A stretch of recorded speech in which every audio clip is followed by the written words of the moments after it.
शिवसेना आमदार निलेश राणे आहेत.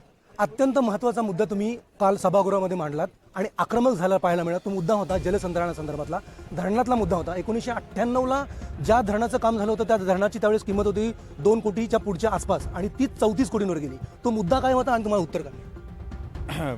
मुद्दा तोच होता की 2 कोटीचं धरण 4 कोटीचं धरण हे 34 कोटीवर गेलं. ते का गेलं, 30 वर्ष का लागली आणि त्याच्यावरती सरकार आता काय करणार आहे, त्यांच्यावर कारवाई करणार आहे का नाही, त्यांना काही कुठल्या नोटीसही देणार आहे का नाही, किंवा काय कारण काय, एवढं 30 वर्ष लागण्याचं कारण काय, हे सगळं सांगण्याचं काम मी सभागृहात केलं. त्यानंतर जेव्हा आम्हाला उत्तर मिळालं, ते छापलेलं उत्तर मंत्री महोदयांनी त्यांच्या पद्धतीने उत्तर दिलं. आम्हाला चर्चेनंतर वेलमध्ये आम्ही जेव्हा भेटलो, कारण का सभागृह 10 मिनिटासाठी हे झाला होता, बंद झाला होता, सांगितलं की ह्या आठवड्यात आपण सगळ्यांबरोबर एक जॉईंट बैठक घेऊ, अधिकारी आणि मंत्री महोदय स्वतः, आणि त्याच्यावरती तोडगा काढू. पण या अधिकाऱ्यांच्या अशा हलगर्जीपणामुळे प्रशासनाला याचे बोल खावे लागतात, तुमच्यासारख्या आमदारांना आक्रमक व्हावं लागतं. बघा, अधिकारी जर 100% काम करतील आणि कॉन्ट्रॅक्टरांना जबाबदार ठरवतील प्रत्येक गोष्टीसाठी, तर महाराष्ट्रामध्ये मला वाटतं कुठलंच काम शिल्लक राहणार नाही. हलगर्जीपणा होतोय म्हणून तर आम्हाला सभागृहामध्ये ज्या शब्दांमध्ये आम्ही बोलतो त्या शब्दांमध्ये बोलावं लागतंय.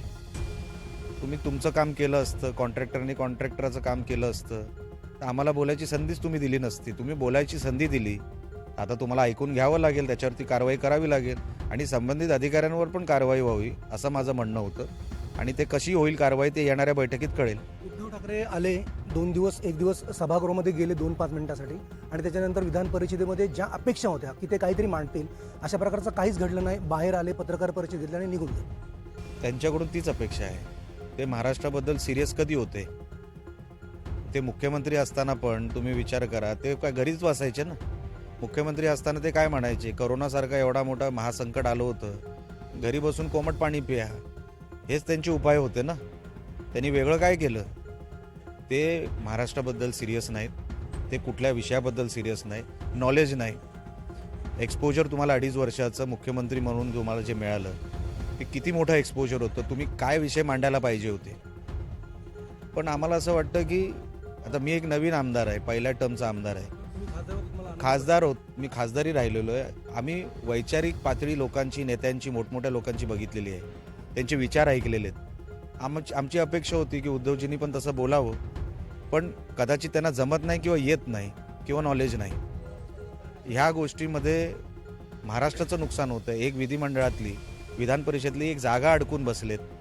तीच जागा एका हुशार माणसाला, एका बुद्धिवान माणसाला जर मिळाली असती तर महाराष्ट्राला त्याचा फायदा मिळाला असता.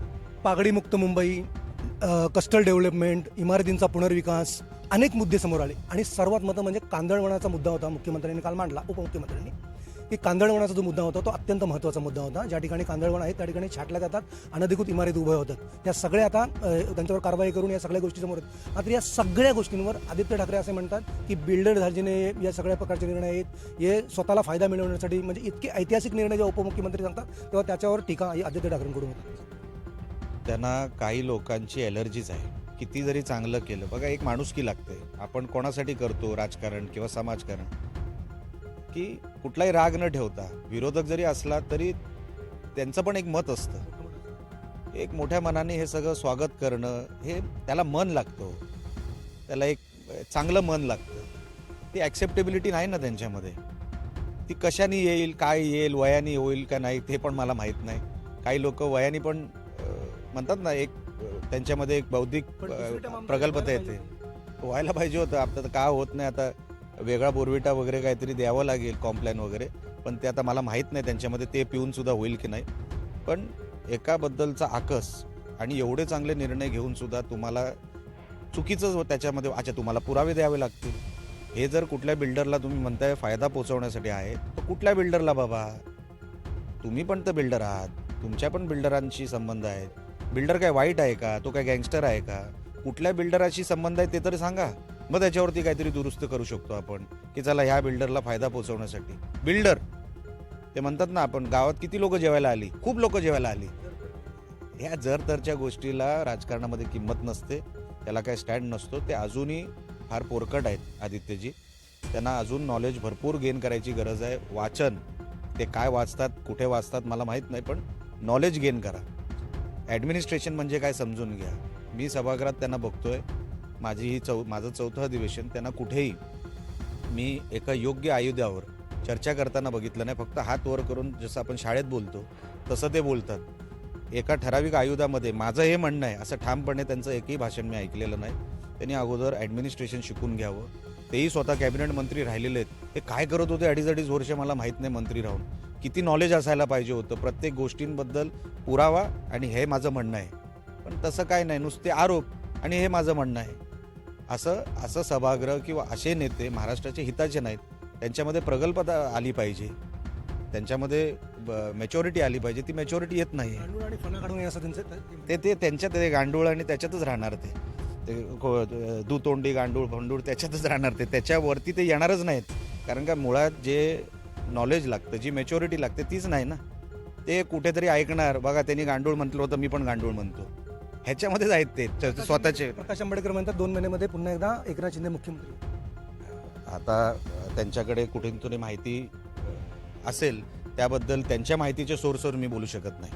तर हे होते निलेश राणे, ज्याने ज्या पद्धतीनं उद्धव ठाकरे आणि आदित्य ठाकरेंनी टीका केली होती त्या टीकेवर त्यांनी प्रहार केलाय. तर कोकणातल्या धरणांविषयीचा अत्यंत महत्त्वाचा मुद्दा त्यांनी छेडलाय. 1998मध्ये ज्या प्रकल्पाची किंमत 2,53,00,000 होती, त्याच प्रकल्पाची किंमत आता 34 कोटींच्या पुढे गेलेली आहे. त्यामुळे या ठिकाणी आक्रमक होताना निलेश राणे दिसत आहेत आणि प्रशासनालाही सत्ताधारी असूनही जाब विचारत आहेत. त्यामुळे याबाबत आज ते पुन्हा एकदा त्याच्यावर चर्चा करणार आहेत आणि त्यातून सरकारकडून काय उत्तर मिळतं हे ते पाहणार आहेत. व्हिडिओ जर्नलिस्ट कल्पेश मोरेसह प्रमोद पाटील, LS मराठी, नागपूर.